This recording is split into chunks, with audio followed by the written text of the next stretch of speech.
Yo, what's up? Tayo ngayon ay naghahanda na para sa ating ibang araw na naman ng pag-adventure. Samahan nyo kami sa ating paglalakbay dahil tayo po yan dito na ngayon ay nakahanda na po papuntang AOR, Area of Responsibility. So, handang-handa na si Wavy. Kaya naman tutok lamang kayo sa ating channel dahil mag-start na tayo ngayon.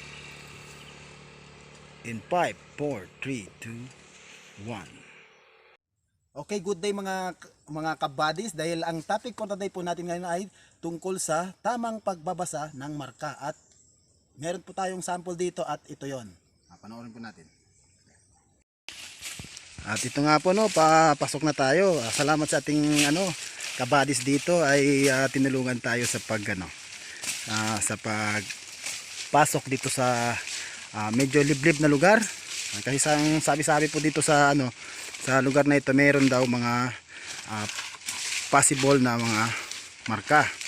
Tingnan natin kung ito po ba ay legitimate. Kaya naman ituturo ko po sa inyo ngayon kung paano magbabasa ng mga ito. Yan. Ano nga ba ang marka na meron dito?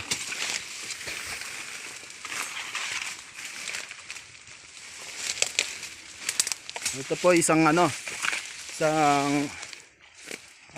lumang bato o isang higanteng bato. So, sa nakikita nyo po mga ka-TH natin dyan, meron po siyang marka na kahawig na ganyan. Kahawig dito. Nagtuturo. Yan. So ito po ang marka. So, titingnan natin dito ngayon kung itong mga marka na ba ito, kung may coordinate siya. Kung ganitong nakikita nyo, pagka single lang po na ganyan, hindi po matatawag natin na isang marka. Pero kung may mga coordinates po yan, maituturing natin na isa siyang legitimate na marka. So yung forma po niya ay parang hintuturo na nagtuturo doon naman sa isa pa ring bato na maliit ng konti dito. Yan, tingnan nyo po ang distansya. Yan. Ito pong bato na to, tinuturo nyo po yung ito, dito banda. So, kabadis, paki linis mo yung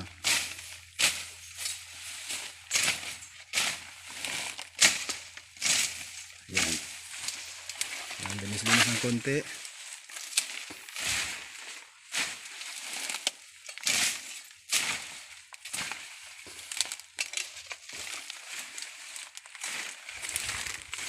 Ayan. So nakikita nyo po itong marka na ito, malaki po yan Estimate nyo po. Ayan. Itong palad ko po, mas malaki pa po sa palad ko yung yung width o yung kapal ng marka. Dito po yung tumbok niya. Mula doon sa itaas, tinuturo niya po yung dito. So ito po kung makita po natin, isa pong itong pagong. Pagong po yan. Sleeping turtle. Titingnan natin kung may mga paa ba siya. Pero konfirmado na po natin kung meron siyang itinuturo. At ito na nga po yung tinuturo niya. Yan. Ito tinuturo niyang marka ay isang ulo ng pagong. So bali yung pagitan po nito mula dyan sa pointer dyan, mula po dyan siguro mga 1 meter. Ganun gamitan natin ng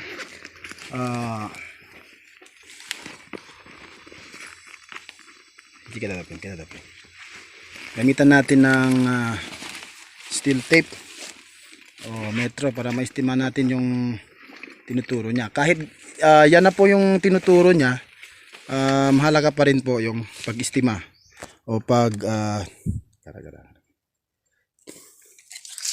so mula po dito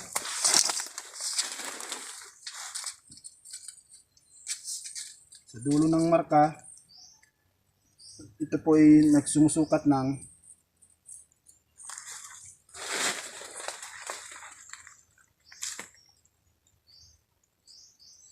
4 feet. 4 feet po.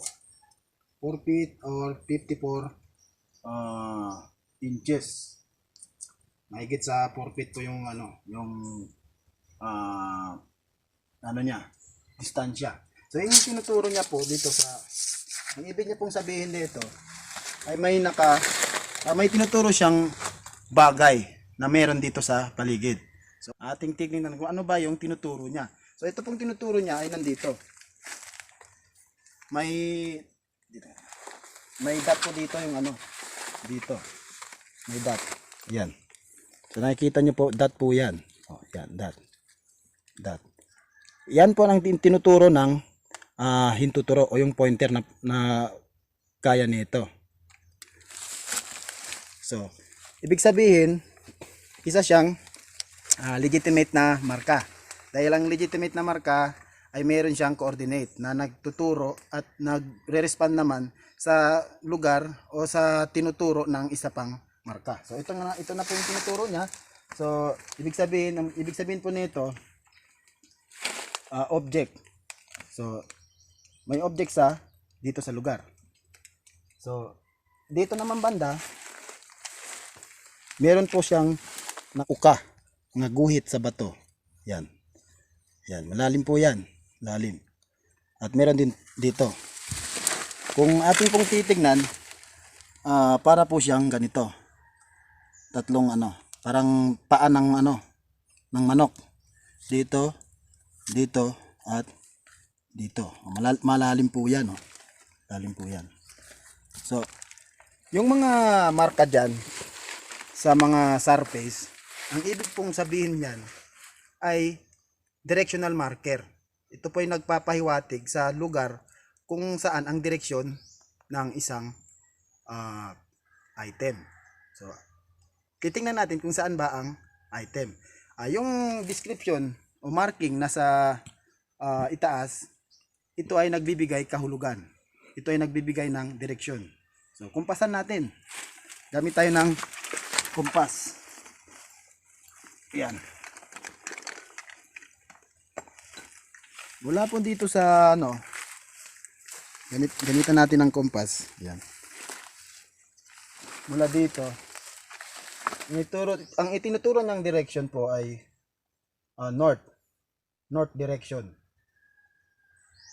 At yun na nga po ang tinutukoy niya ng north direction. So, bale dito, ikukompas din natin yung dito. O, inuulit ko po yung marka nasa itaas, codes for direction o directional marker po yan. Hindi pa po nagpipinpoint kung saan ang eksaktong object. So, bale ito, nagpapahiwatig ng lugar o lokasyon. Ito, pagpalagay na natin, ito ay isang stone map. Kwadrado po yan, kwadrado po yan, kwadrado po yan. Yan. So, bale ito, ang ibig sabihin niya, ako yung marking na itinuturo ng batong iyon, yung nakaganon. So ngayon, ito na nga yun. Ang sabi rin dito sa bato, hanapin mo yung lugar kung saan merong ganito. Merong ganito. So dito po sa lugar, sa nakikita nyo po, ang lugar na sinasabi niya dito ay nandito rin po sa paligid. So saan ba banda? Kumpasan natin uli. North banda. Yung dito banda is east banda. Dito west. Dito ay south. So bali yung nakatutok dito ay east. So ito ay nakapuntirya ng east direction. So ang east direction, hanapin natin yung east direction mga ka-TH. Ito, mahalaga to.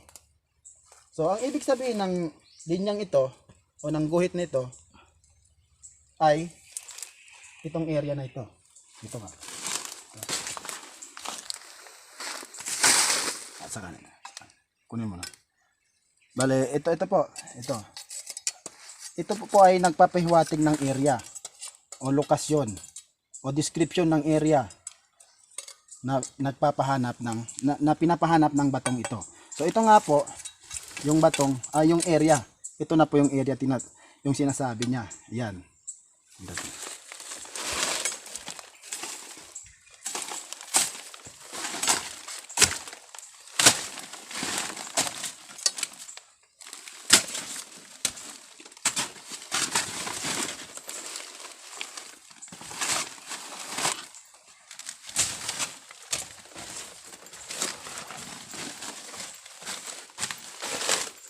Yan. Ito na nga po yun. So, bali, ang marka doon na nagsasaad ay parang hugis o nagkaganon. O yung paa ng manok, parang ganon. So, hanapin natin yung parang cross at parang ganon na area. So, ito na nga po yun. Ito na nga po yun. Ito yung east direction. Ito po yung east direction ng parang paa ng manok. So, straight po tayo. Papuntang east direction po yan. Ayan. So, kumpirmado po na ang site na ito ay nakukumpirma sa mga marking na nakasulat o nakapaskil doon sa bato. So, masasabi po natin na ito ay isang positive na area. May dalawang mata pa po ano. May dalawang dot. So, ito medyo marumi pa po talaga. Hindi pa po talaga na ano to ng mga tao. So, liblib pa po na lugar. Yung nga po, no, straight lang tayo. Yan. East direction. Yan. So, bali yung doon, ibig sabihin yung direction marker, description ng area o stone map. Yung stone map doon ay nagdi-describe ng area kung saan yung eksaktong lokasyon ng nakatagong kayamanan ni Yamashita. So, yan. Kumpasan natin uli. So, mula dito, nandito tayo nga sa cross-sectional point o cross-section ng ano, ng marking doon. So, kumpasan natin kung ito ba ay nakakonekta doon. So, ayun pa rin. Lapit. Sa kumpas po, galing tayo doon kanina. Ito po yung papunta doon. Ay east direction. Marka. Ayan. So, nakikita nyo po. Tap. Ayan. Ito po ay east direction. West, galing tayo doon. Nagsasabi na dito sa east. Ito naman yung south direction at ito yung north direction. So, bale, tama yung lugar.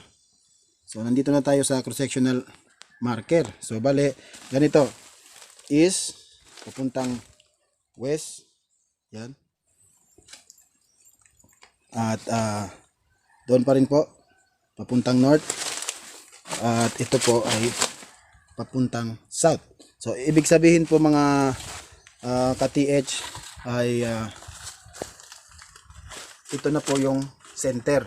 Pero, ang malaking question dyan ay kung saan nakatago ang kayamanan. So, hindi po pwede sa pagdidikot ay puro lang po puro lang direction. Okay yung pagre-remapping, okay din yung direction ng ng mga nakasaad sa marka. Ang pinaka-importante po talaga kung saan ang nagpi-pinpoint ang isang marking o yung nagsasabi ay andito ang isang item. So, hanapin natin dito sa paligid kung saan ang maaari nating digging spot. So, yun, hanapin natin kung saan yung posibleng digging spot. Okay, balikan natin yung marka.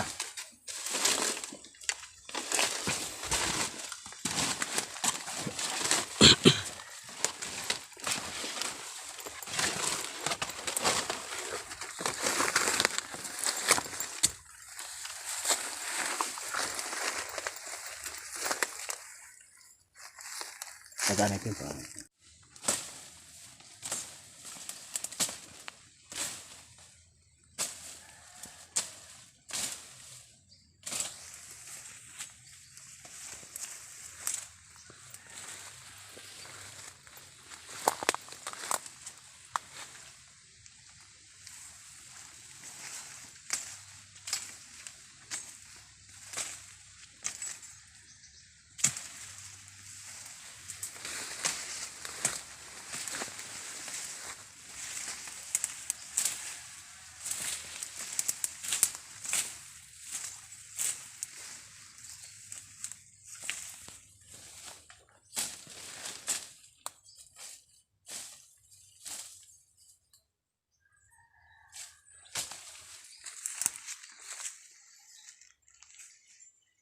Sabat yun nila X sinupensin.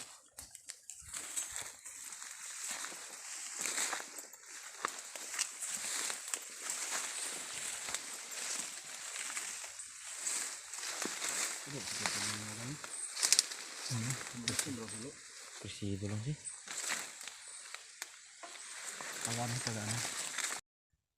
Yan, malinaw po talaga mga ka-TH na yung tinuturo po ng marka na yon. Ayun oh. Yung hintuturo, yung nagtuturo, ito. Oh, ito, yan. Yan. Ay dito po talaga nagtuturo sa ulo ng pagong. So, turtle sign po yan. Malinaw na malinaw po na turtle sign po yan. Yan. Wala na siyang paa. Wala na siyang buntot. Ayan. Tingnan natin yung buntot niya. Ibig po sabihin nito ay etong dot na ito ay object. So saan banda ng object? Saan banda ng pagong? Yan.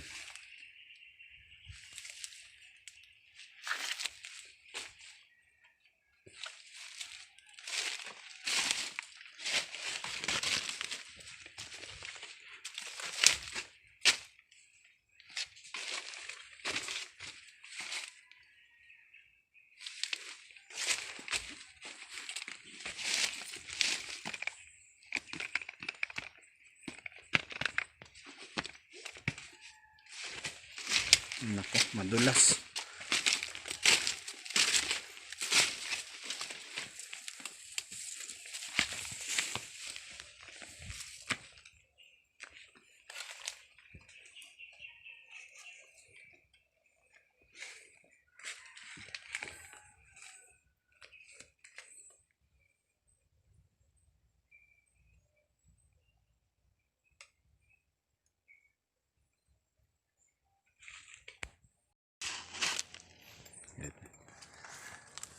O ayan nga po ano. So base dito sa marka na ito, ito ay isang pagong. So ang pagong po ay wala na po siyang paa, wala na po siyang buntot. So ibig sabihin hindi na siya gumagalaw. Nakahinto na po siya. Wala na po siyang direksyon kung saan siyang pupunta. Kasi ito pong pagong na ito ay nagpapahinga na. So ibig sabihin wala na siyang direksyon na tinutukoy ng malayuan, kundi nandito lang sa malapit sa banda yung kung ano man yung dinadala niya.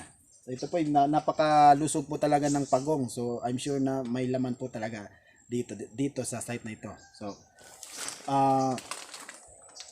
sa ganitong mga marka, figure po siya na pagong.